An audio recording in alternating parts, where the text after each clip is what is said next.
যখন একটা ইলেকট্রন দান করে সোডিয়াম প্লাস আয়নে পরিণত হয়।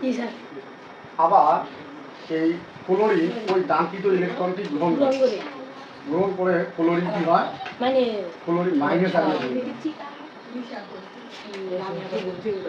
কি বললাম কত?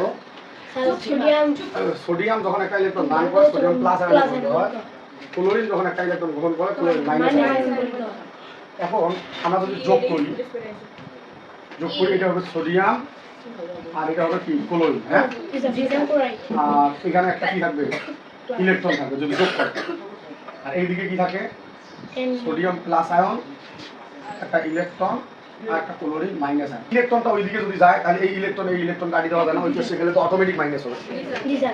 তাহলে এখানে থাকলো সোডিয়াম আর কি ক্লোরিন, তখন এখানে থাকলো sodium plus ion chlorine minus ion. এই সোডিয়াম আর ক্লোরিন প্লাস মাইনাস যখন একটা আকর্ষণ শক্তির মধ্যে থাকে তখন তাদের মধ্যে রাসায়নিক বিক্রিয়া সংঘটিত হয়। কি হয়?